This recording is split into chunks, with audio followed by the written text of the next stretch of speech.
Assalamualaikum warahmatullahi wabarakatuh. Waalaikumsalam Selamat warahmatullahi pagi wabarakatuh. teman-teman. Pagi Pagi Mas. Ya, semoga selalu sehat ya. Boleh, ya kelompoknya kemarin terakhir Dimas itu yang maju ya. Kemarin yang belum maju berarti kelompoknya Eka.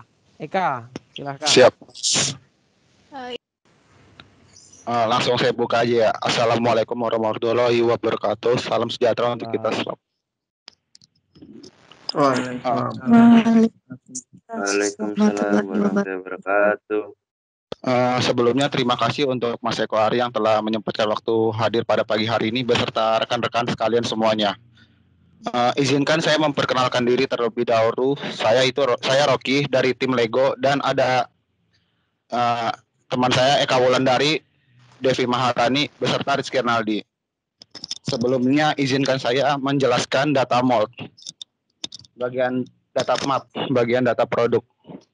Untuk bagian data produk ini terdapat 3 jenis Lego. Yang pertama itu Lego 2x2, Lego 2x3, dan Lego 2x4. Untuk materialnya itu kita menggunakan ABS HI 121 dengan manufaktur LG Chemical Ltd. Dengan dimensi rata-rata itu panjangnya saja yang berbeda. Untuk lebar dan tingginya itu 15,8 beserta 11 kali 4. Dan next step ke data mol base. Untuk data mol base size itu base yang kita gunakan itu paling terbesar itu 300 kali 300. Langsung saja deh ke shrinkage factor. Kemarin dengan mold base yang sudah saya kirimkan kan ya, bener kan? Ya Mas, betul. Tipe SC itu kan? Ya Mas, SC 3030. Iya. Untuk produk Lego ini volumenya itu kita menggunakan software NX untuk mengetahui volumenya itu dengan shrinkage faktornya itu yang kita ambil tuh 0,5. Dengan bisa kita lihat untuk volume terbesar itu pada Lego 2x4 di layar kita masing-masing yang berwarna hijau.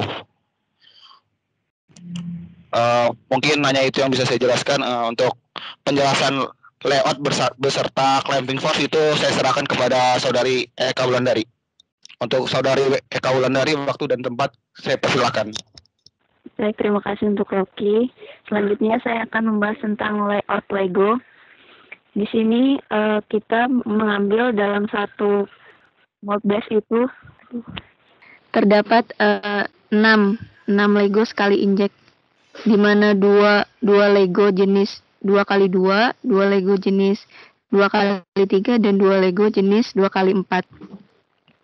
Nah, kita mengambilnya arah memanjang, di mana panjang keseluruhan itu sebesar 17,14 cm dan lebar sebesar 8,16 cm. Di mana untuk clamping force-nya itu, rumus untuk luas areanya itu panjang kali lebar sebesar 139,80 cm kuadrat dan resin pressure-nya itu 300 kg per cm kuadrat. Dan untuk cavity number-nya itu nomor 1 dan safety faktornya sebesar 20% ditambah 100%, jadinya 120%. Nah, untuk clamping force itu rumusnya luas area dikali dengan pressure dikali dengan jumlah cavity dikali dengan safety factor per 1000. Nah, hasilnya itu 50,35046 ton. Jadinya besar clamping force-nya itu sebesar 50,3 ton. Baik, selanjutnya bagian BP akan dijelaskan oleh Depi. Terima kasih saudari Eka. Sudah terlihat belum data BEP-nya? Sudah deh. Oke, baik. Di sini ada keterangan untuk yang warna orange itu menandakan Lego 2x2. Untuk yang warna kuning itu Lego 3x2, warna hijau Lego 4x2. Di sini ada cycle time. Untuk cycle time kita mengambil yang paling lama atau cycle time terlama, itu dipakai cycle time-nya Lego 3x2. Untuk di bawahnya ini ada perhitungan harga produk, yang perhitungannya di mana menggunakan cara masa produk dikalikan dengan harga material. Kita mengambil rata-rata harga dari ketiga produk tersebut sebesar 944 perak. Lalu di sini ada harga mold sebesar 75 juta. Lalu di sini ada data informasi BEP. Lalu masuk ke sebelah kanan. Ini ada jumlah total injek BEP, total injek yang dihasilkan dalam satu hari. Maaf, total injek yang dibutuhkan untuk total injek buat balik modal harga mod sebesar 75 juta, itu sebanyak 9.929 pieces. Lalu di sini ada sehari itu kita menghasilkan 1.866 pieces produk Lego. Lalu di bawahnya itu ada jumlah harinya yang dibutuhkan itu sebesar 5 hari. Lalu untuk produksi yang dibutuhkan untuk balik modal itu sebesar 6.212 pieces yang dibutuhkan dalam waktu 4 hari. Baik, selanjutnya akan dijelaskan oleh Saudara Naldi membahas Pro, Get, dan Runner. Ya, terima kasih untuk Saudari Devi. Kita akan membahas runner, mana runner yang kita miliki itu sin marknya itu 1,2 dan konstantanya itu 1,5. Nah, untuk diameter runnernya, diameter prime runnernya itu kita dapatkan 2,7 dan di secondary runnernya itu bersekitar 1,909 dan diameter runnernya itu 1,558. Untuk skrunya sendiri sin marknya itu tetap 1,2 dan kita dapatkan panjang skrunya itu dari katalog 80.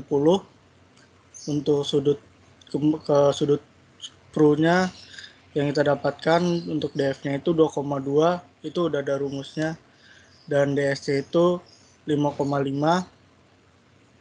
Untuk pendapatan tan A-nya itu kita mendapatkan hasil minus 0,02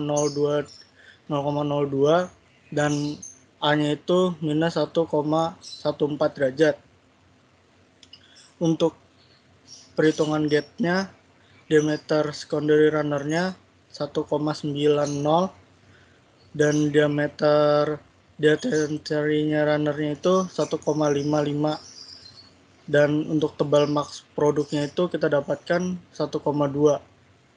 Nah, panjang tebal lebar gate-nya itu, panjang gate yang kita itu 1,2,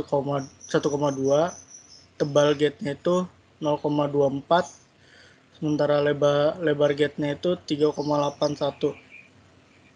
Mungkin itu hanya itu aja yang bisa saya jelaskan. Kembali kepada Saudara Rocky.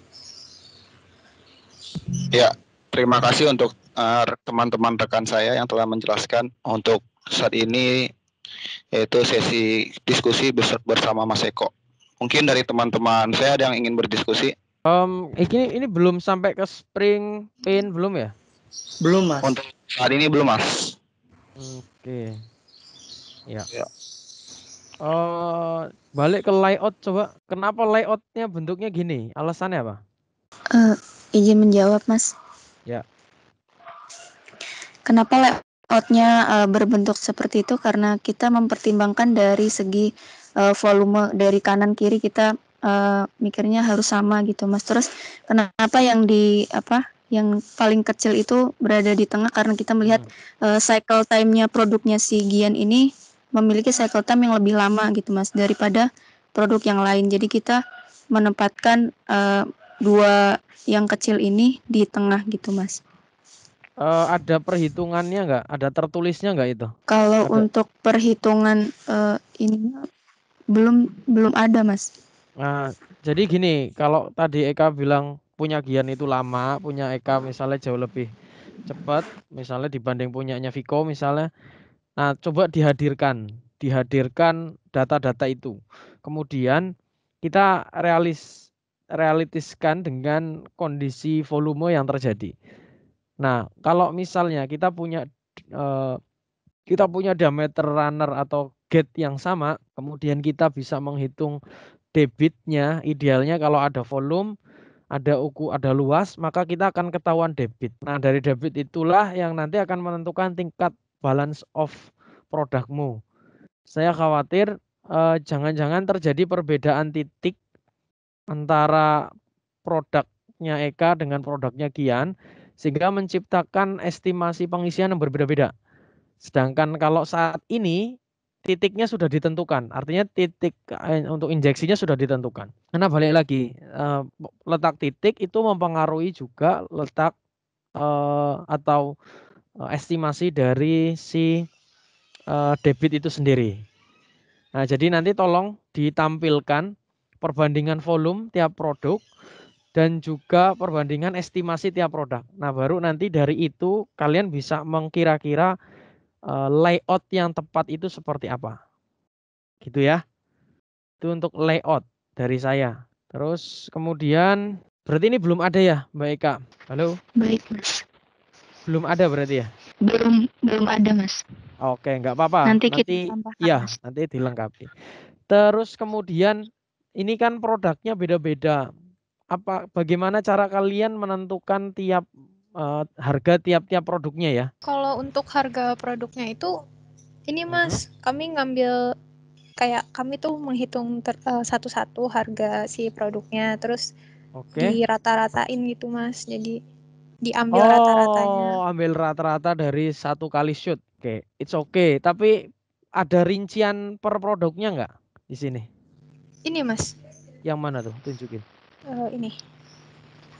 Oke, 600 itu untuk yang?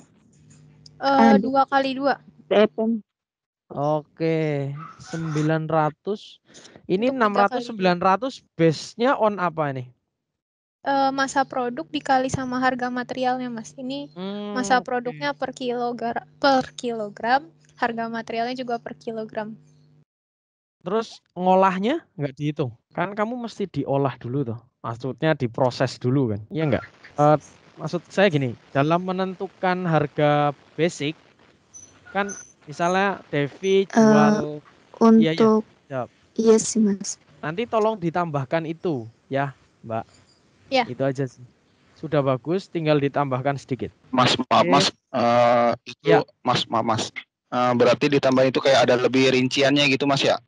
Lebih dijabarin lagi gitu Mas. Salam kenal, Ari. Oh ya, maaf Mas. Nama saya Rocky Mas. Wow, fantastik. Selamat bergabung, Mbak. Sorry, kita lanjutkan teman-teman. Ada Chef Renata soalnya. Ini Mas, maaf Mas. Ya.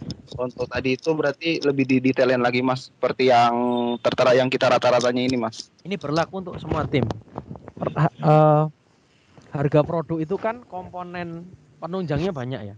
Ini sebenarnya sudah ditulis, ada masa, ada harga material. Cuma kurang satu sebenarnya, harga operasionalnya.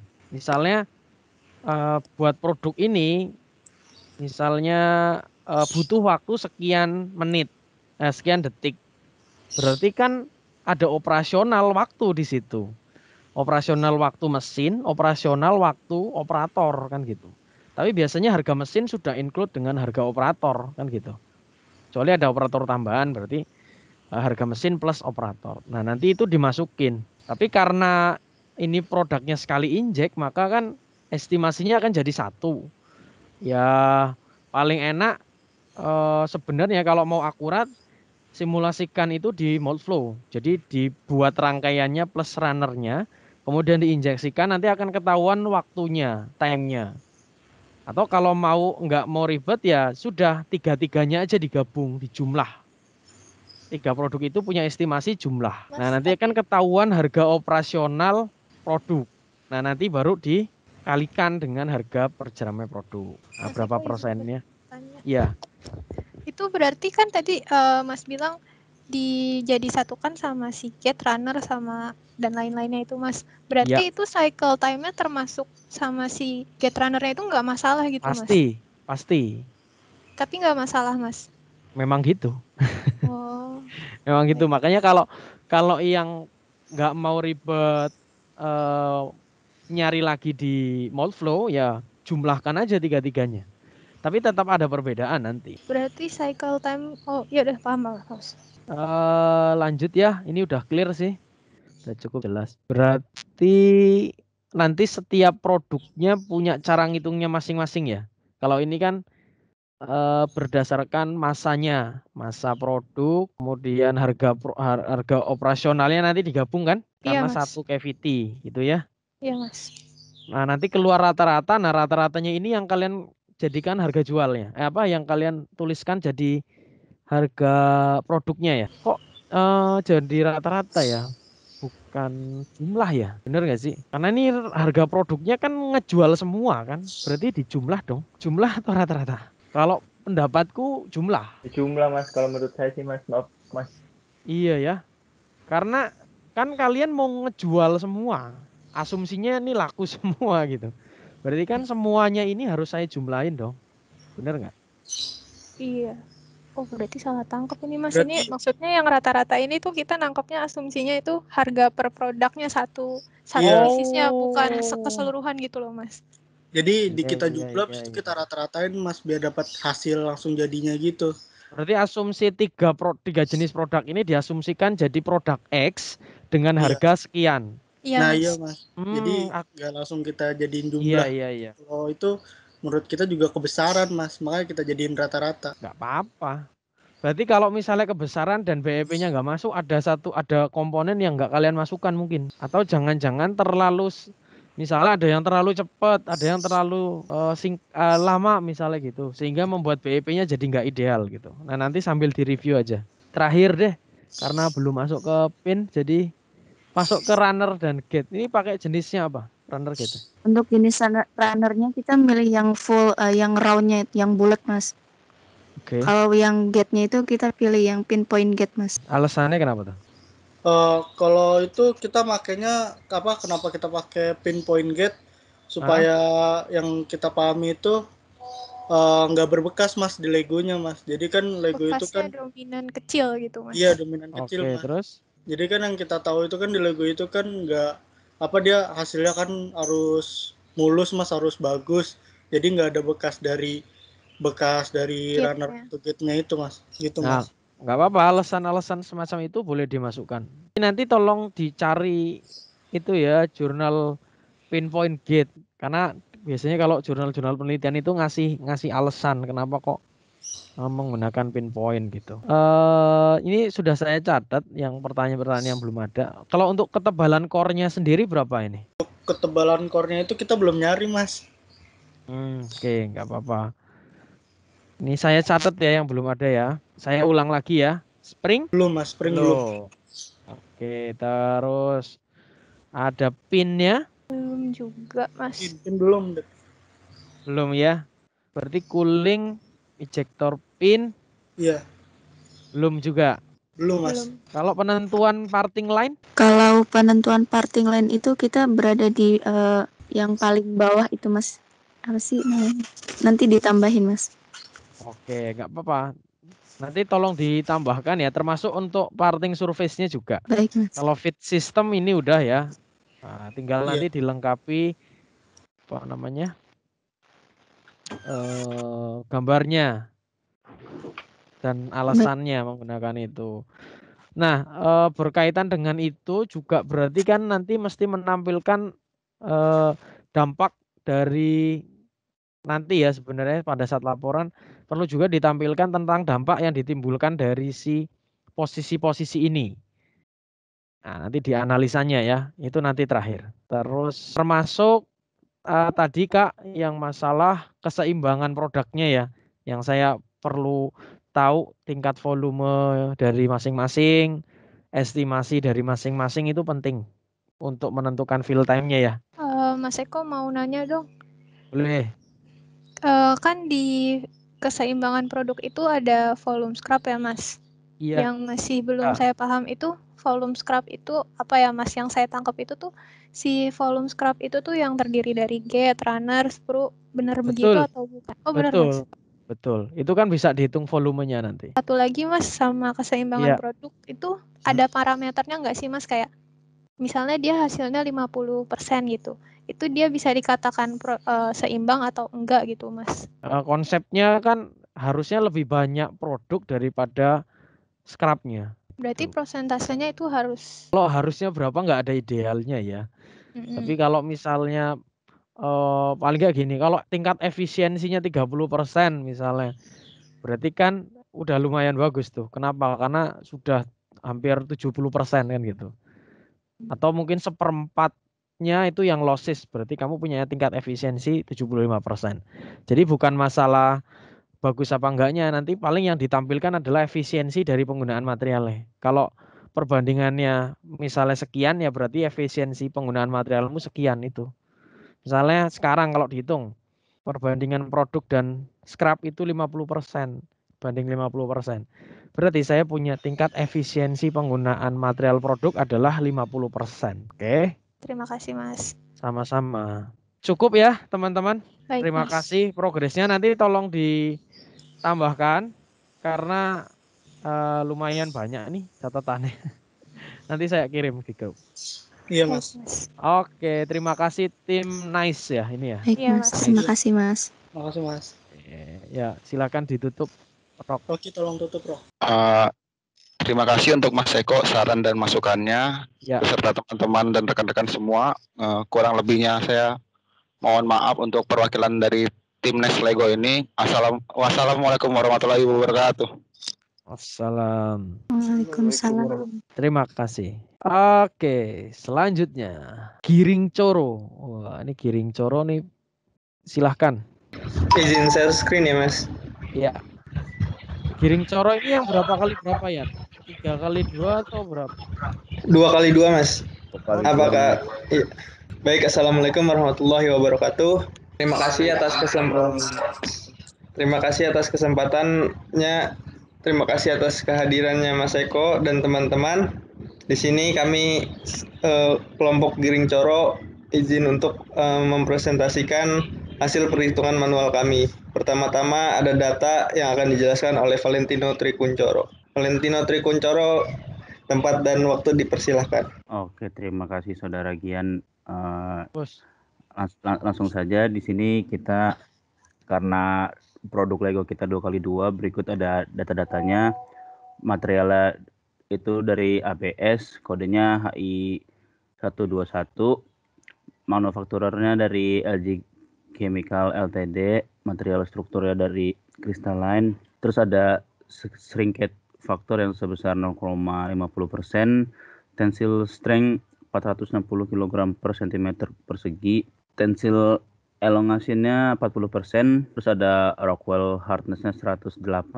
Lanjut ada melt density itu sebesar 1,060 sampai 1,080 gram per cm persegi. Melt temperaturnya sebesar 210 derajat Celcius sampai 240 derajat Celcius. Mold temperaturnya sebesar 40 derajat Celcius sampai 70 derajat Celcius. Lanjut ada screw speednya sebesar 30 sampai 60 rpm.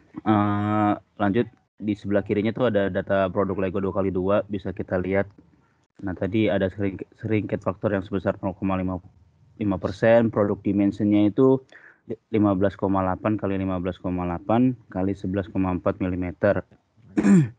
Ada produk thickness-nya itu ketebalannya sebesar 1,2 mm.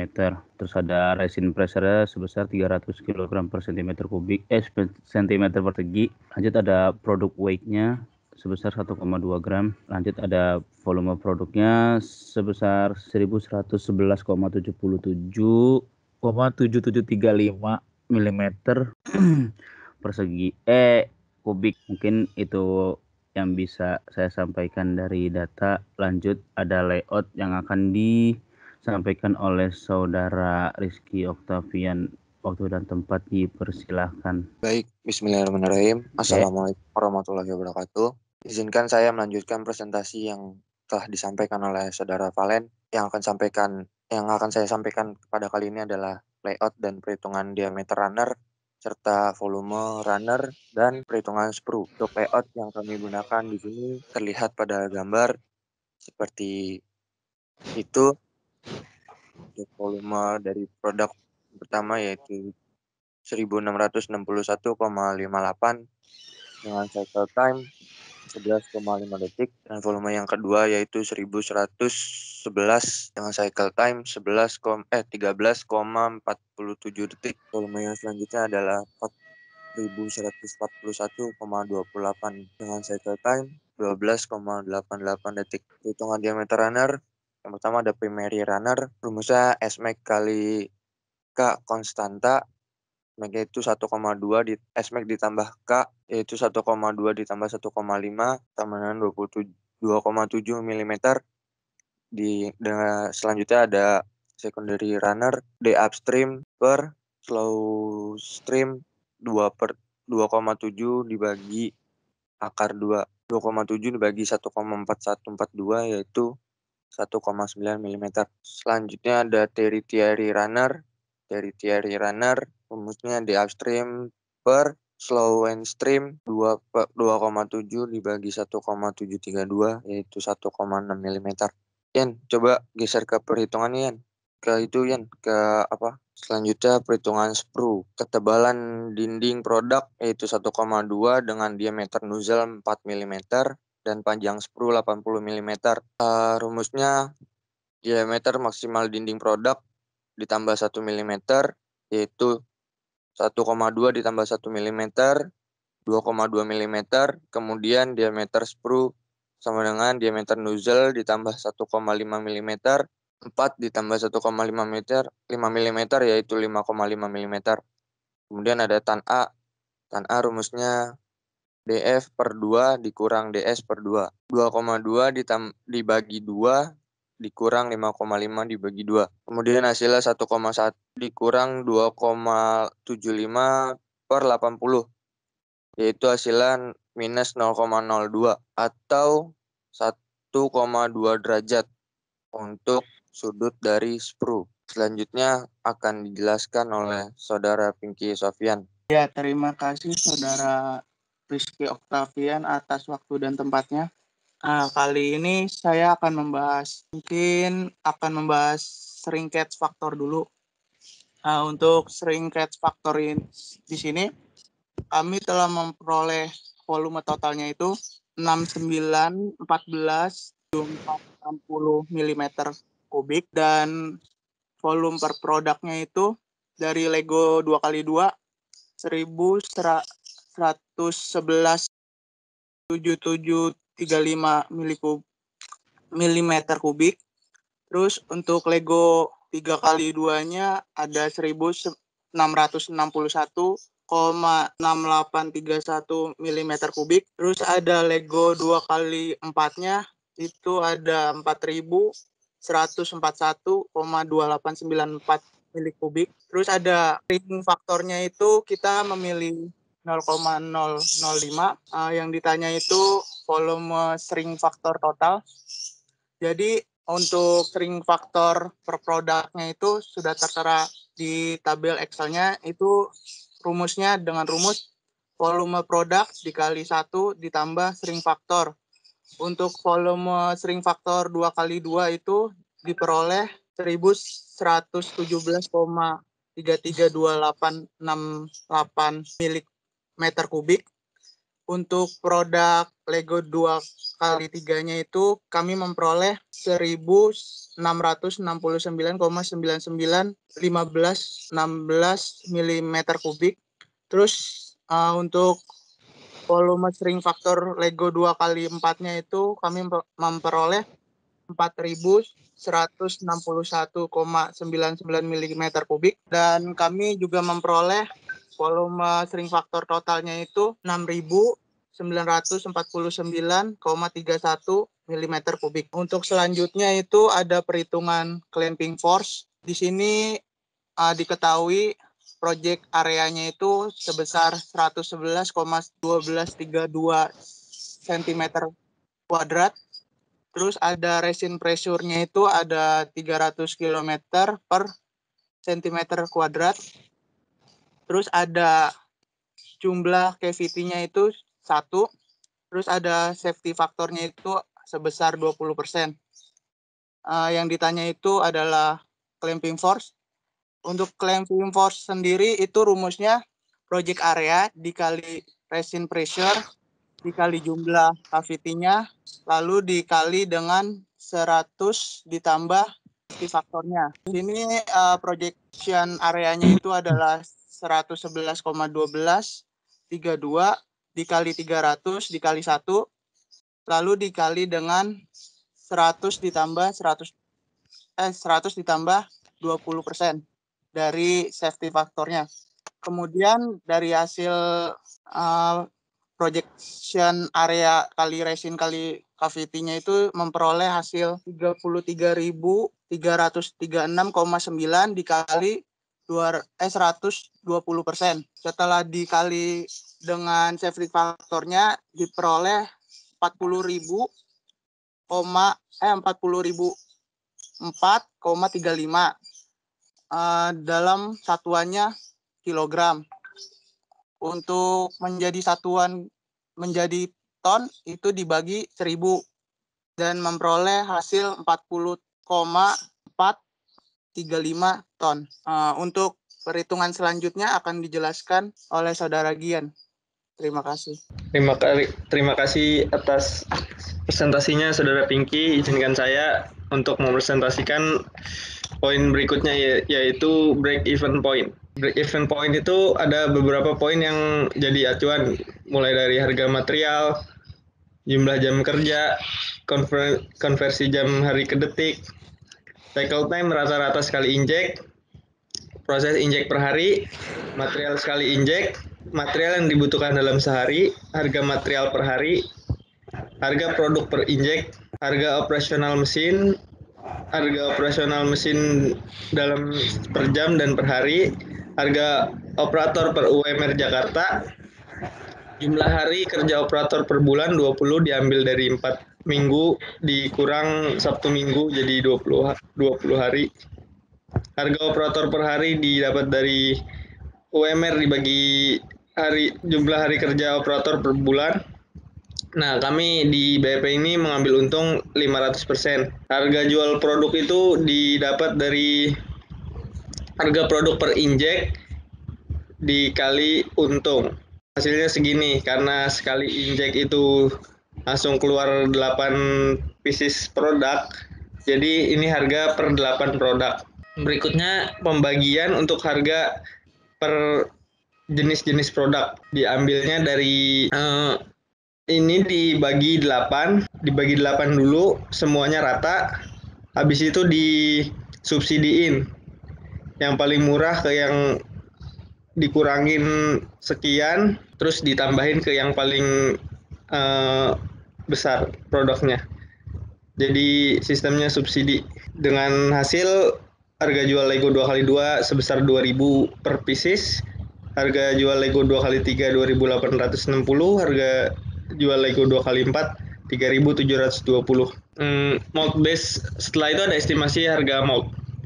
Mold base dan standar part diambil dari mold base yang dipesan itu sebesar 8,5 juta dengan ditambah project mold 1 tahun ini itu kisaran 10,5 juta. 11 juta. Jadi sekian harganya.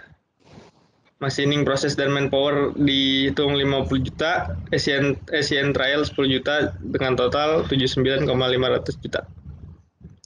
Nah, total injek BEP itu didapat dari harga jual produk dibagi total estimasi harga mold dibagi harga jual produk, menghasilkan 27.797 pieces. Dengan total sehari itu 1.997, jumlah hari BEP-nya itu 14 hari, biaya operasional seharinya itu 1.881 sekian, biaya operasional 14 hari itu 26 juta sekian. Nah, jumlah produk untuk menutup biaya 14 hari itu sebanyak 9.155 dengan waktu produksi tambahan 5 hari. Jadi untuk melakukan produksi 9.155 produk dibutuhkan waktu 5 hari operasional. Sehingga total hari BEP yang diperoleh adalah 14 hari tambah 5 hari sama dengan 19 hari. Berikutnya ada Berikutnya ada perhitungan gate. Di sini mencari panjang gate, tebal gate, dan lebar gate dengan rumus berikut menghasilkan panjang gate itu 1,2 mm, tebal gate itu 0,24, lebar gate itu 3,8 mm. Berikutnya ada keseimbangan produk, cuman keseimbangan produk itu masih dalam proses pengerjaan, di mana kita sedang mencari volume scrap. Volume produknya sudah didapat, tinggal mencari volume scrap di sini. Kami baru menghitung volume runner full round, di mana kita mendapatkan volume utama, volume kedua, dan volume ketiga sebagai berikut akan ditambahkan total sebagai volume runner total. Untuk volume gate dan volume sprue belum dihitung, sehingga kami masih belum dapat menentukan keseimbangan produk. Serta perhitungan pegas dalam kelompok kami juga belum terselesaikan. Sekian presentasi dari kelompok kami. Terima kasih. Wassalamualaikum warahmatullahi wabarakatuh. Waalaikumsalam warahmatullahi wabarakatuh. Berarti ini untuk feed sistemnya baru di sprue aja ya? Yang tadi statement Gian terakhir itu. Yang keseimbangan produk itu, Mas. Yang mencari enggak, si feed system yang sudah kamu hitung itu baru apa? Feed system itu kan ada sprue, runner, dan gate. Yang sudah dihitung di antara itu apa? Apa belum semua? Enggak apa-apa, jawab aja. Kalau memang belum, nanti silahkan dilanjutkan. Sepertinya belum, Mas.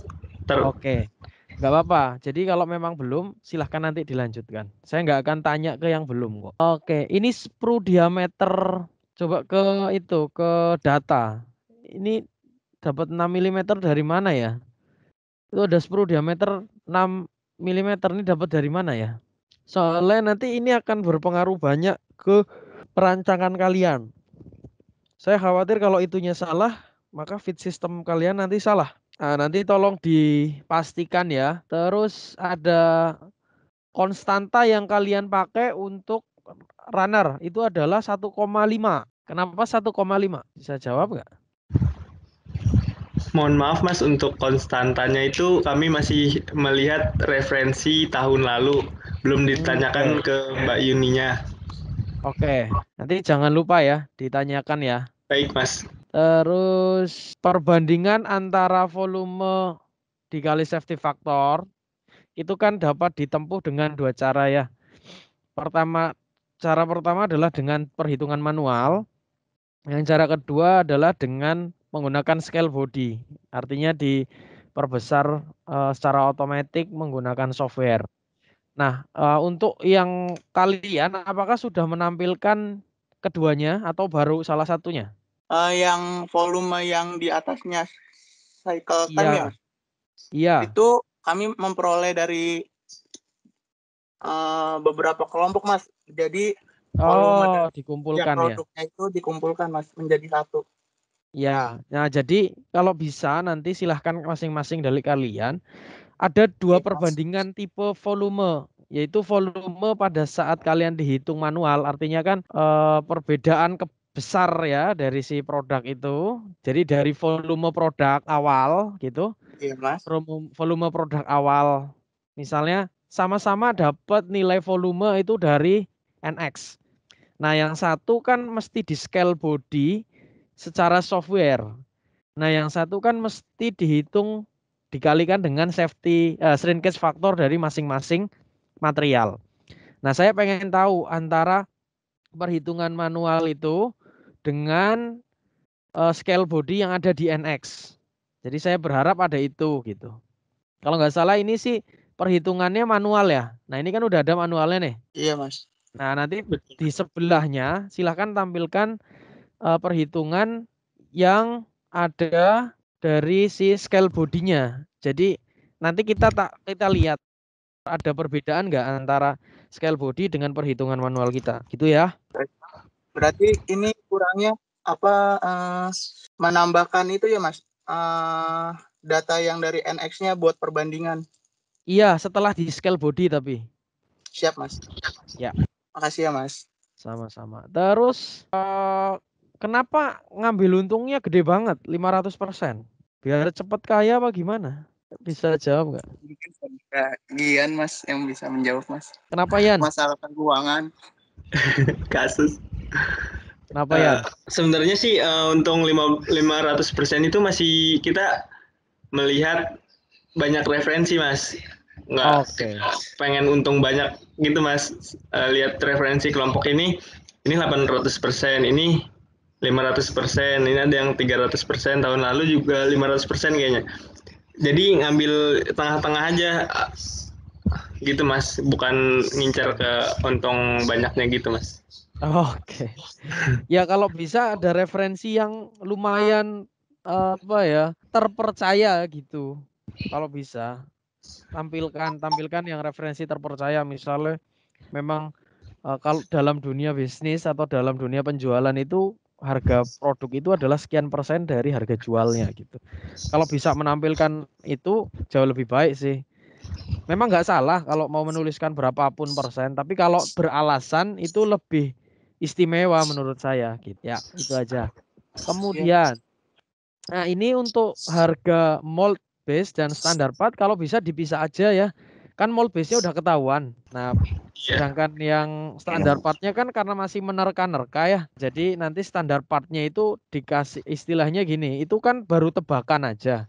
Jadi bisa berubah-ubah gitu. Untuk yang standar part-nya. Baik Mas. Ya kan? Ya. Sisanya hampir sama dengan kelompok sebelumnya. Jadi silahkan saling diadopsi. Kalau yang sebelumnya tadi saya komen di sisi lain, bukan berarti yang di sisi lain itu yang ini nggak kena komen gitu ya. Jadi saya menghindari supaya tidak terlalu banyak komen yang sama. Dari saya cukup. Oke. Mungkin dari kalian ada yang ingin ditanyakan dulu? Saya ingin bertanya Mas. Boleh. Untuk shrinkage factor ini Mas. Shrinkage ya. Ya, shrinkage. Ya. Itu kan ada per masing-masing produk Mas. Apa perlu shrinkage factor totalnya juga Mas? Karena ini kan udah beda, ada skat gitu, bukan di satu produk. Soalnya nanya ke Mbak Yuni itu katanya shrinkage factornya itu yang total, yang tahun lalu itu yang total, nggak ada per produk-produk ini. Kebetulan tahun lalu kan juga Family Mall. Jadi saya pengen nanya itu. Kalau aku sih kalau mau ngitung tergantung ya. Kalau mau menghitungnya total harga, ya berarti pakai shrinkage total. Tapi kalau mau buat keseimbangan runner atau keseimbangan produk, berarti shrinkage produknya jangan total tapi per produk. Karena kan tujuannya kita pengen tahu per produk nilai keseimbangannya berapa gitu. Baik Mas. Jadi bisa. Iya, gimana? Jadi berdasarkan konteks saja ya Mas, kita mau nyari apa gitu. Kalau konteksnya memang diharapkan per produk, berarti shrinkage produk per produk yang diharapkan. Tapi kalau misalnya saya pengen tahu total estimasi waktunya berapa semua, ya berarti itu masuknya ke total dong, ke total ke semuanya, termasuk yang runnernya kan gitu. Runner gate sprue-nya juga kan gitu. Baik Mas, terima kasih atas jawabannya. Ya, cukup ya. Silahkan ditutup kembali, Gian. Baik, terima kasih atas perhatiannya. Kami kelompok Giring Coro mohon maaf sebesar-besarnya jika ada kesalahan kata. Assalamualaikum warahmatullahi wabarakatuh. Waalaikumsalam warahmatullahi wabarakatuh. Selanjutnya Konco Sinau. Baik Mas, mungkin untuk rekan-rekan Coy, Bayu, dan Rifai apakah sudah siap? Siap Mas. Siap. Wih, udah lengkap. Berangkat. Baik, mungkin akan segera kami mulai. Silahkan untuk Saudara Ignatius Sangur. Oke, saya akan memulai presentasi pada hari ini. Sebelumnya selamat pagi, Assalamualaikum warahmatullahi wabarakatuh. Waalaikumsalam. Kami dari tim Konco Sinau akan mempresentasikan Lego kami dengan ukuran 3x2. Saya akan jelaskan untuk di bagian data produk sendiri ini menggunakan material HI 121 ABS. Kemudian shrinkage faktornya itu kami menggunakan yang 0,04 sampai 0,007 dan produk dimensi yang kami pakai itu 23,8 mm kali 15,8 mm kali 11,4 mm yang dimana panjangnya 23,8 dan lebar 15,8 dan tingginya itu 11,4.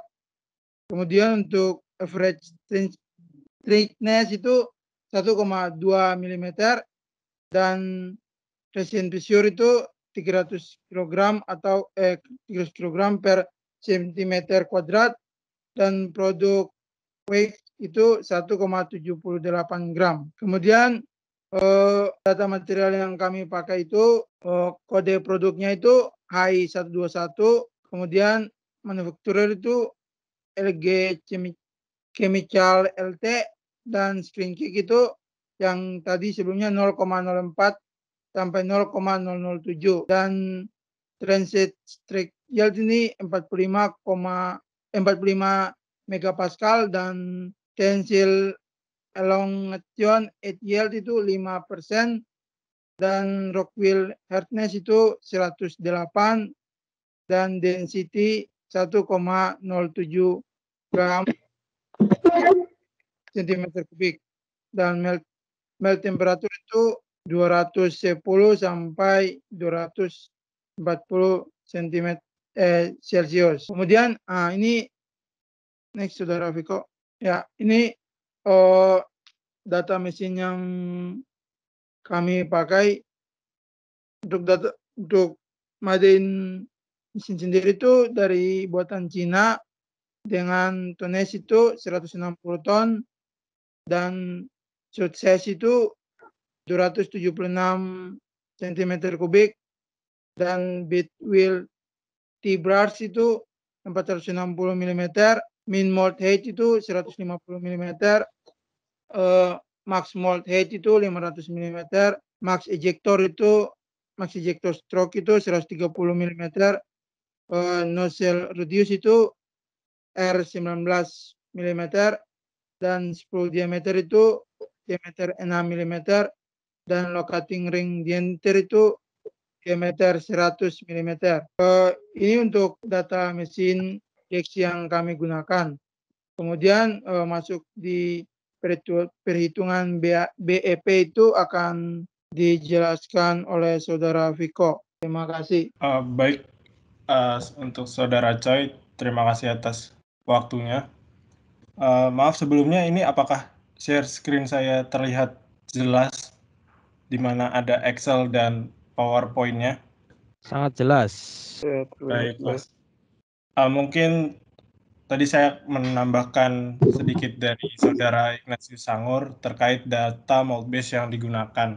Jadi untuk mold yang digunakan ini adalah mold to plate dengan jenis SC3030, A50, B50, C80S dengan dimensi utamanya panjang dikali lebarnya adalah 300 kali 300 mm, tebal cavity plate-nya 50 mm, tebal core plate-nya 50 mm, tebal spacer block itu 80 mm, lebar spacer blocknya 58 mm, dan material dari mold base ini sendiri adalah S50C high quality steel. Untuk selanjutnya kita akan masuk ke perhitungan harga. Jadi dari perhitungan harga sendiri untuk total moldnya itu didapat harga Rp80.600.000 dengan biaya operasional dalam seharinya setelah dikalkulasi adalah Rp1.856.340 dan harga produk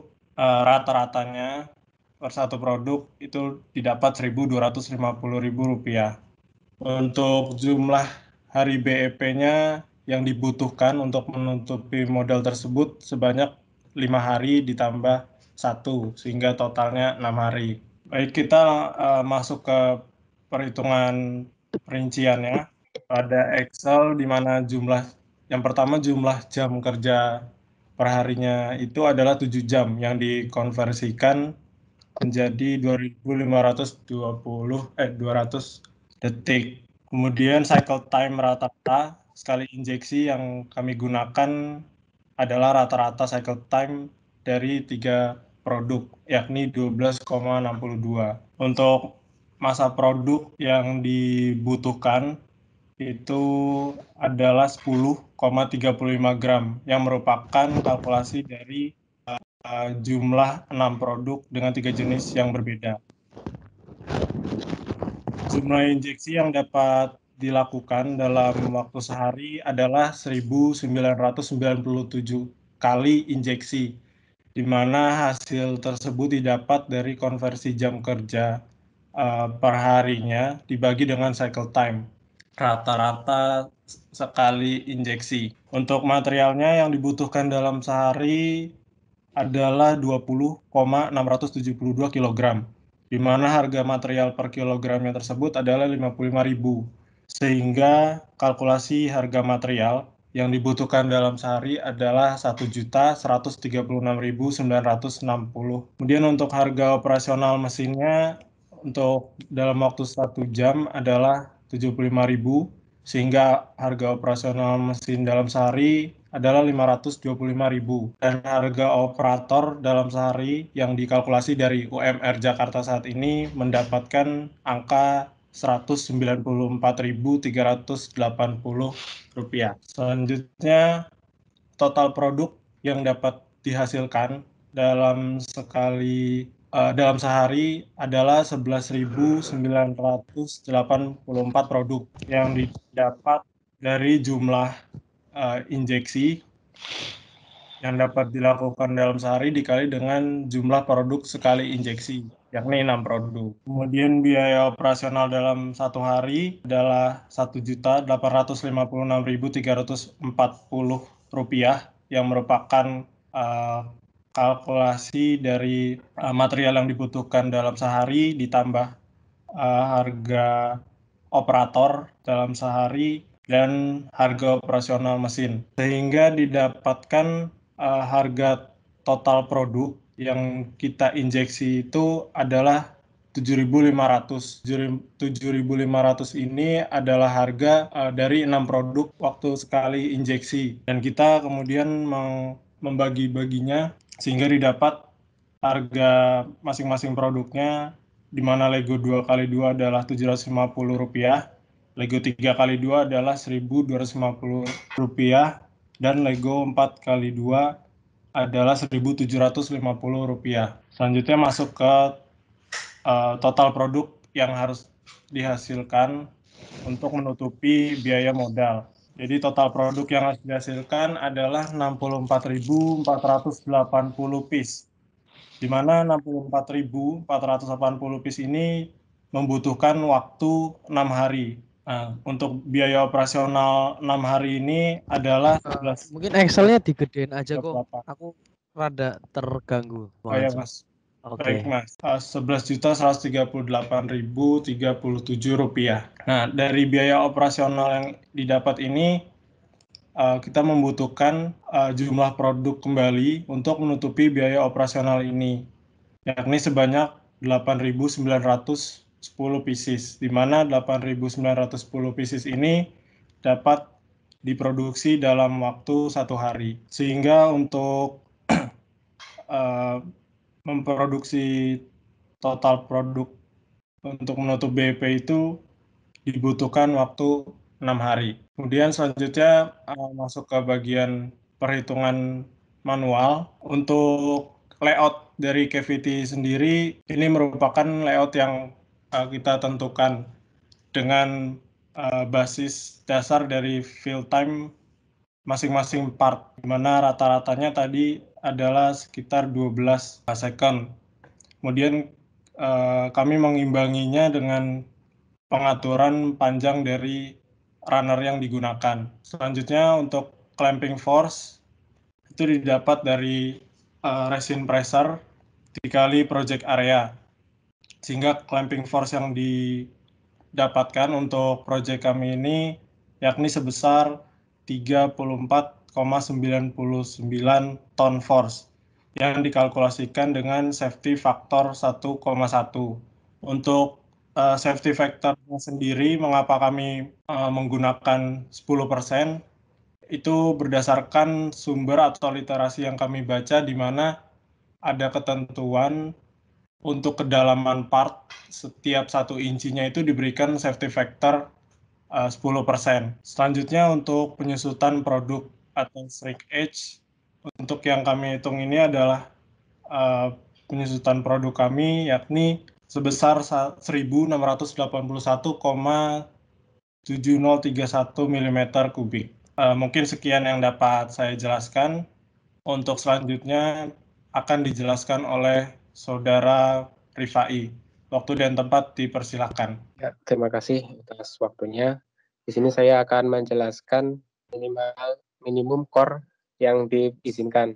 Ini diketahui E sama dengan 1,8 dikali 100 dan panjang B sama dengan 30 cm, lebar L 18 cm dan defleksi maksimum sama dengan 0,005 cm.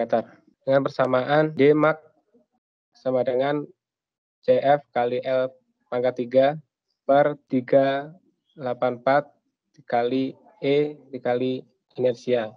Inersianya sama dengan 59,055 mm.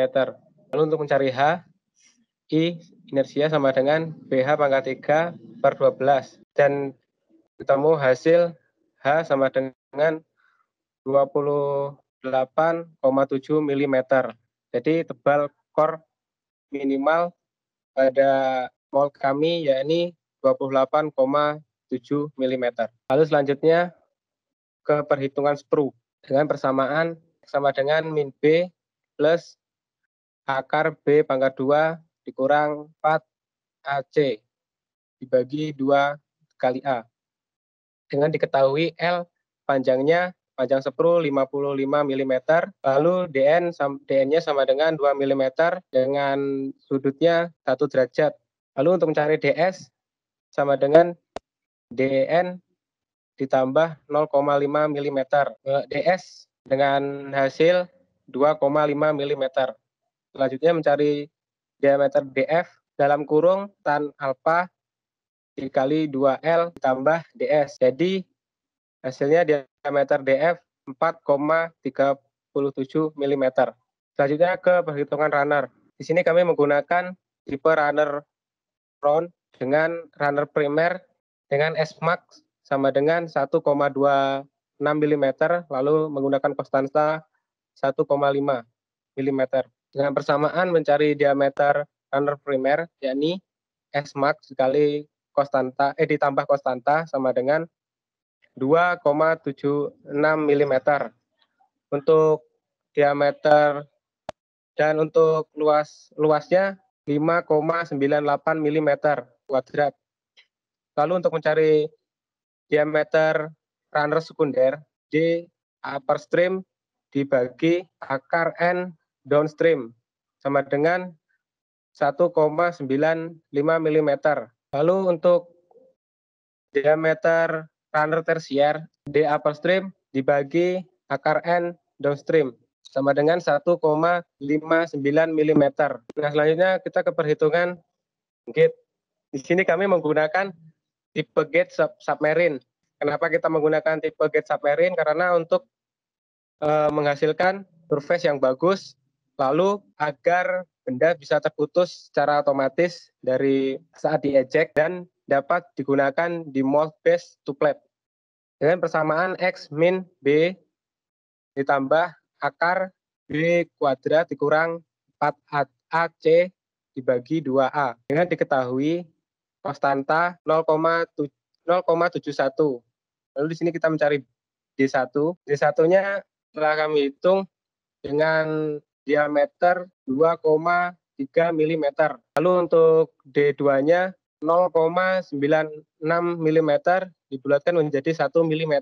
Untuk E1 sama dengan 1,5 mm, E2 10 mm, lalu sudut alfanya 45 derajat, sudut betanya 30 derajat, lalu untuk R-nya 3 mm. Nah, sini kita selanjutnya untuk keseimbangan produk, diketahui volume produk total 9.000 99.832,99 mm kubik. Lalu untuk volume total scrap yakni screw runner gate sama dengan 1.478,9968 mm kubik.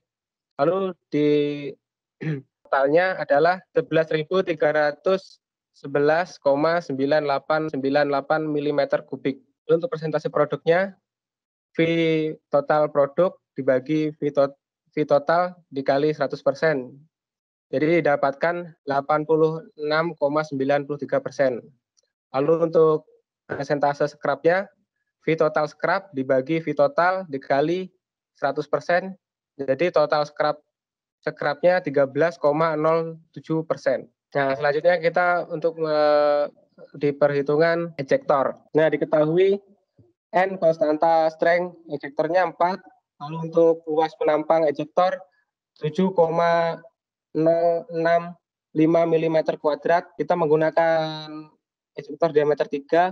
Lalu untuk E-nya modulus elastisitasnya 21.000 kg force per milimeter kuadrat. Lalu untuk radius putarnya D/4 sama dengan 0,7 mm. Lalu untuk panjang ejector pin 111,5 mm. Lalu untuk internal cavity pressure-nya 11. Yang pertama kita mencari backing load. N sama dengan N kali P pangkat 2 kali A dikali E dikali dalam kurung K per L pangkat 2. Jadi hasil backing load sama dengan 264,72 kg force. Lalu selanjutnya kita mencari tekanan yang diterima ejector pin dengan persamaan P dikali A. Dan ditemukan hasil 77,715 kg force. Selanjutnya safety faktornya adalah F per F1 3,14. Jika safety faktornya mendapatkan lebih besar dari 2, maka ejector dinyatakan aman. Nah, selanjutnya akan dilanjutkan oleh Saudara Lutfi Bayu Pratama. Ya, terima kasih untuk Saudara Rifai. Selanjutnya, saya akan menjelaskan tentang cooling system dan spring atau pegas. Yang pertama, cooling system. Styrite atau tipe cooling system diameter saluran atau DC sama dengan 8 mm. Jarak antar sumbu saluran itu adalah 15 mm. Jarak sumbu saluran terhadap permukaan itu 15 mm. Ini untuk perhitungan springnya. Untuk yang pertama, berat yang diterima spring itu ada P plat ejector itu 30 cm atau 300 mm. L plat ejector itu 18 cm. T plat ejector 2 cm. Stroke-nya itu 55 mm. Masa jenisnya 7,81 gram per cm. Untuk mencari W ejector platnya itu 2 kali volume kali massa kali 2 kali volume kali massa jenis. Untuk volumenya itu 30 kali 18 kali 2 cm dikali massa jenisnya 7,81. Hasilnya 5,434,8 dikali 2 sama dengan, jadi hasilnya 16.869 gram. Dikalkulasiin ke kilogram jadi 16,87. Untuk mencari W totalnya, W ejector plat ditambah 12 ejector pin. Ejector pinnya beratnya 0,1185 kg. Untuk W ejector platnya 16,87 ditambah jadi 16,9885 kg. Untuk gaya yang diterima spring itu G sama dengan 9,81 meter per second. W totalnya itu 16,985 kg.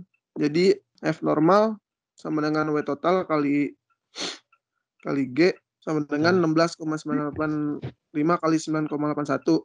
Hasilnya 166,66 Newton. Gaya yang diterima springnya F normal per 4 166,66 Newton bagi 4 sama dengan 41,67. Nah, seperti itu untuk perhitungan springnya. Terima kasih.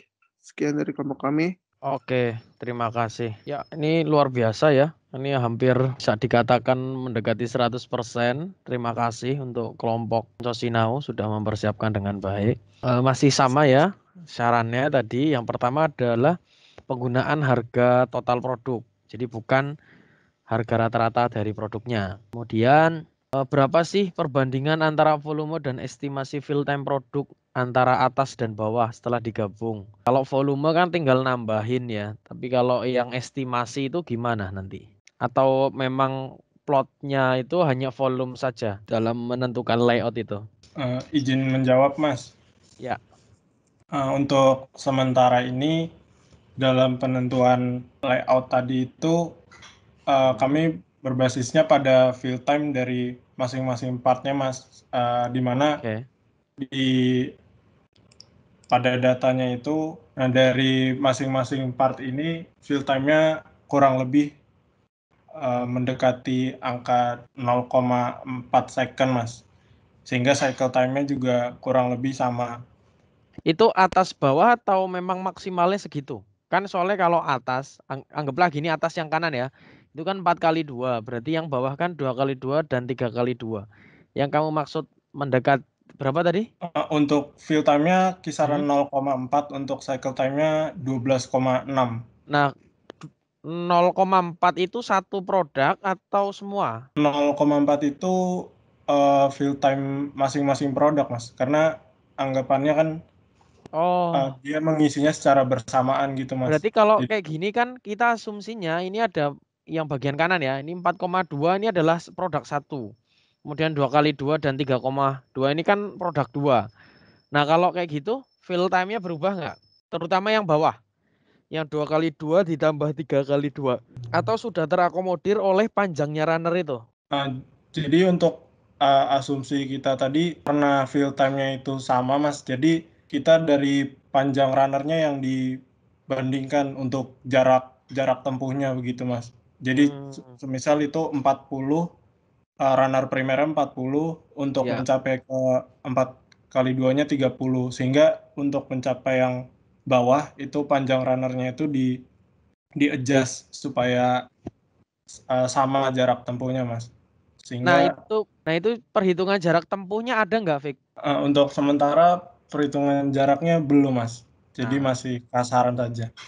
Oke, nggak apa-apa. Nanti tolong ditampilkan. Tapi udah bagus. Ya, saya nangkap sih. Udah bener. Kemudian selanjutnya yang diameter nozzle-nya itu 2 udah bener ya? 2 atau 6 nih jadinya? Ini kelompok sebelumnya bilang 6, sekarang 2 nih. Jadinya yang mana nih? Kalau bingung, kan kalian Sabtu masih bisa ke sini ya? Maksudnya nanyain aja gitu ke bengkel bawah. Iya, Mas. Baik, Mas. Untuk diameter nozzle yang kami pakai sih, ini melihat dari perancangan tugas akhir milik Mas Eko, Mas. Jadi dari situ referensinya. Ya, saya sih sebenarnya tahu gitu, tapi lebih baik dikonfirmasi gitu. Jadi biar ya apa ya, seimbang lah perjuangannya dengan yang dulu sama yang sekarang seimbang gitu. Tanyain gitu. Oke ya. Baik, Mas. Siap. Oke. Butuh berapa pin yang digunakan untuk mengejek produkmu dan masing-masingnya diameter berapa? Tadi kan sempat nampilin ya. Izin menjawab, Mas. Ya. Untuk jumlah pin kami menggunakan 12 ejector pin. Lalu untuk diameternya kita menggunakan diameter 3. Kenapa 12? Karena kita meletakkan ejector pinnya itu di bagian rib yang berbentuk lingkaran itu, Mas. Padahal kalau secara perhitungan 4 aja cukup ya. Ini kan N-nya 4 nih. N-nya itu kan konstanta strength ejector. Oh, bukan toh. Bukannya N ini jumlah ya? N itu konstanta, Mas. Bukan P. Kalau yang P itu internal cavity pressure. Terus kamu mengetahui kalau berapa tadi? 12 itu aman dari mana? Dari yang perhitungan itu, Mas. Backing load-nya, terus dari backing load terus ke tekanan yang diterima ejector, lalu kita tambahkan safety factor. Ya. Terus ketemu hasil yang itu Mas 3,41 itu Mas. Nah, maksudku di definisi ini itu kan berarti kamu mengasumsikan 4 itu aman. Nggak apa-apa kalau saya yang salah direvisi nggak apa-apa. Jadi gini maksudku 4 itu aman tapi secara perhitungan. Tetapi ada batasan tadi yang statementmu pertama bahwa kita meletakkan pin itu bukan hanya sebatas aman tetapi masuk dalam kriteria visual produk gitu. Nggak mungkin dong kita punya produknya 6, tapi pinnya cuma 4. Lah terus mau ditaruh di mana? Artinya kan kalau jumlah produknya aja 6, pinnya 4, berarti ada 2 produk yang tidak akan mendapatkan pin. Benar kan? Nah, sehingga ada alasan itu. Tapi basic perhitungannya adalah dengan nilai 4 pin, kondisi diameter dari pinnya dari pin yang digunakan itu pun sudah aman. Ini pakai pin diameter berapa nih? Diameter 3 ini Mas. 3. Nah, dengan kondisi diameter 3 pun aman. Ini yakin diameter 3? Udah dipertimbangkan itunya? Apa rimernya? Sudah Mas. Kemarin yang mold kami, yang mold tahun kami itu juga menggunakan diameter 3 aman. Aman. Oke, terima kasih. Terus ada tahu apa menghitung ini enggak apa namanya perbandingan antara spring yang dibutuhkan dengan spring yang dipasang? Jawabannya sih itu aman apa enggak? Pasti aman. Tapi perbandingannya berapa? Tahu enggak? Untuk perbandingannya belum Mas, belum tahu. Belum. Oke, enggak apa-apa. Ya itu memang enggak saya ajarkan juga sih. Cuma saya penasaran aja kalau misal karena ini udah selesai jadi pertanyaannya saya lanjutin. Nah ini kan ada spring tipenya gedein berapa itu S? Nggak kelihatan nih. SWY 3090. Bagaimana cara kalian mengkonversi angka-angka ini ke tipe ini? Gimana Fik? Atau gimana siapa tadi yang jelasin? Rifai ini ya yang jelasin ya tadi. Saya, Mas. Bukan. Ini siapa tadi? Lutfi, Mas. Lutfi. Bayu. Gimana, Bay? Mengkonversi angka-angka ini ke tipe? Masih belum ngerti sih, Mas. Oke, nggak apa-apa. Saya kasih clue-nya karena nanti di katalog kita kalau nanti sudah ketemu katalognya nanti coba saya bantu bacakan. Intinya itu adalah kuncinya adalah gaya yang diterima si spring. Nah, yang jelas pasti lebih aman. Kenapa? Karena gaya yang diterima spring itu kan sekitar 166 dibagi 4 berarti satu springnya itu sekitar 41,67. Nah, nanti ada spring dengan maksimum load yang dia masih bisa diterima, kemudian diameter yang diizinkan berapa, baik diameter luar maupun diameter dalam, kemudian titik mati bawah dan titik mati atasnya dia. Maka nanti bisa akhirnya ketemu tipe dan ukurannya. Nanti kalau sudah saya punya dulu, nanti saya lihat di laptop kantor saya punya katalog Misuminya yang soft copy-nya. Oke, dari saya sih cukup, sangat bagus ya. Terima kasih presentasinya. Atau ada yang mau ditanya dulu? Dari Konco Sinau. Maaf Mas, izin bertanya Mas. Ya. Untuk perhitungan kami ini, kami masih sedikit bingung pada perhitungan gate-nya Mas. Gate-nya, kenapa? Untuk gate ini kan yang direferensi baik milik Mas Eko Ari ataupun punya angkatan sebelumnya itu kan menggunakan tipe fan gate ya Mas. Nah, otomatis kan setiap gate itu punya dimensinya masing-masing dan bentukan yang berbeda itu Mas. Nah, kemudian untuk perhitungan gate submarine ini kami baca-baca di internet itu sudah cukup banyak literasi tetapi tidak ada yang menentukan rumus pastinya begitu Mas. Jadi yang paling maksimal kita temui itu hanya ketentuan-ketentuan seperti ini Mas. Yang dikalkulasikan hanya sedikit. Nah, kalau demikian itu pertimbangannya itu Mas yang masih kita bingung untuk seperti sudut beta atau sudut alfa di situ kan ada antara sekian sampai sekian. Nah, itu Oke. untuk pemilihan itunya yang masih kita bingung karena sejauh ini belum menemukan formula yang pas untuk mendapat suatu angka mutlak begitu, Mas. Oke. Ya, saya bisa membantu menjawabnya seperti ini, Fik. Jadi sebenarnya pun dia semua gate itu akan bergantung pada produk. Karena tidak bisa juga kita membuat konstanta. Itu kan sebenarnya jadi perhitungan cocok itu kan kalau dengan batasan-batasan yang tertentu. Mungkin kita sekarang menganggap bahwa misalnya menghitung side gate gitu ya atau menghitung submarine. Di salah satu jurnal misalnya mengatakan dia menggunakan perhitungan ini untuk produk ini. Tapi beda lagi kalau misalnya untuk produk ini padahal sama-sama submarine gitu. Nah, kita bisa lihat paling gampangnya gini. Yang pertama kita samakan dulu jenis produknya. Nah, kita batasannya adalah kita termasuk produk yang kecil ya dan sebenarnya ini bukan thin wall masih di angka 1,2. Ya, berarti kan tingkat kesulitan produknya medium sebenarnya. Terus kemudian asumsinya apalagi batasan masalah selanjutnya adalah mesin injeksi yang kita gunakan. Tonasenya sekian. Nah, kalau hal semacam itu sudah terpenuhi, jadi menurutku kita nggak perlu repot-repot untuk mencari perhitungan sendiri, tetapi kita bisa mengadop apa yang ada. Jadi nggak harus apakah dengan penentuan ini sudah tepat atau belum gitu. Karena seperti yang sudah pernah saya bilang, jangankan buat membahas gate gitu ya, hanya membahas cacatnya satu saja butuh penelitian yang sangat panjang gitu. Nah kita nggak perlu harus meneliti gate sampai benar-benar ketemu. Kita cukup melakukan pendekatan saja, cari jurnal yang mirip atau perhitungan yang mirip dengan batasan-batasan yang sudah saya sebutkan tadi. Nah, paling tidak confidence untuk kita memilih perhitungan itu bisa lebih tinggi gitu. Baik, Mas. Paham, Mas. Oke, sip.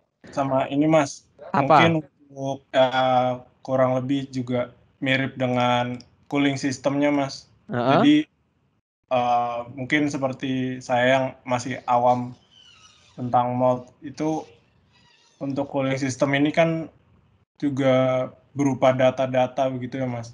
Namun kan cooling system ini kan dia didesain itu, Mas. Nah, ketentuan pendesainannya itu yang saya masih kurang paham seperti yang di presentnya sebelumnya itu seperti ada jarak sumbu saluran terhadap permukaan ditentukan oleh apa. Nah, begitu, Mas. Kalau tidak salah itu referensinya berdasarkan kalau ini kita bicara channel ya, Vic, bukan bicara baffle atau mungkin conformal. Karena saya memilih produk ini salah satunya supaya nggak terlalu ribet gitu. Kita pastikan sekarang kita menggunakan yang tipe channel gitu.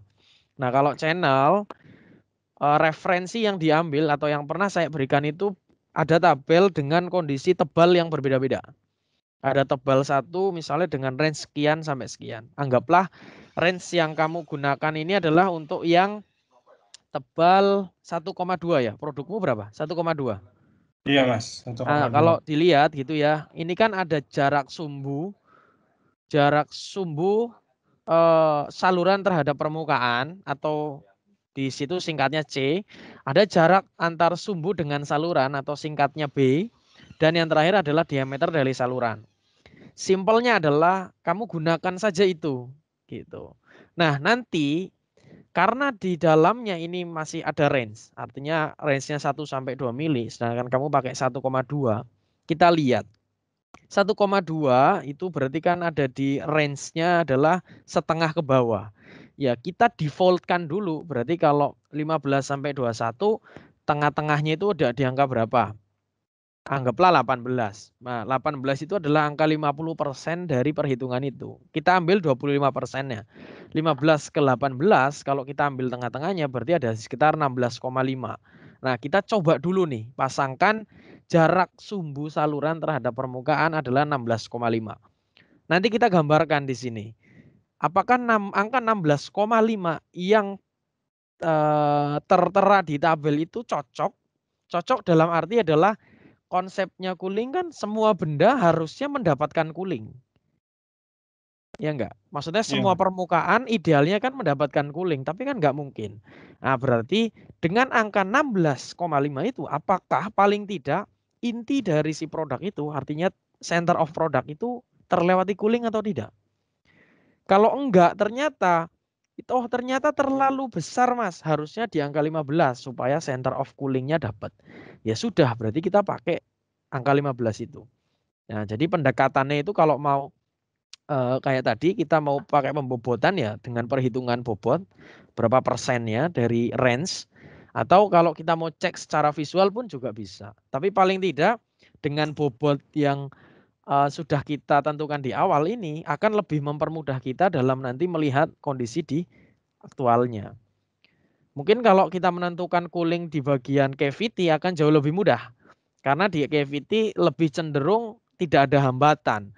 Tapi kalau kita mendesain cooling sistemnya di bagian bawah atau di mana di situ terdapat core gitu ya, kemudian terdapat pin, spring, dan kalau ada insert berarti insert. Nah, kita akan harus lebih bijaksana lagi karena nggak mungkin kita antar komponen itu tabrak-tabrakan kan gitu. Tapi paling tidak ada dua tadi, bobotin dulu berapa persen. Kemudian kita cek secara ketersediaan ruang yang ada di situ. Itu sih Fik kalau dari aku. Baik Mas. Ya. Siap. Nangkep nggak? Nangkep Mas. Ya. Alhamdulillah. Oke, ada lagi? Oke, cukup ya. Silahkan diakhiri dulu kelompok konco sinau. Oke. Apakah Saudara Viko mau menambahkan lagi? Oh, tidak, sudah. Silahkan Saudara Choi, ditutup.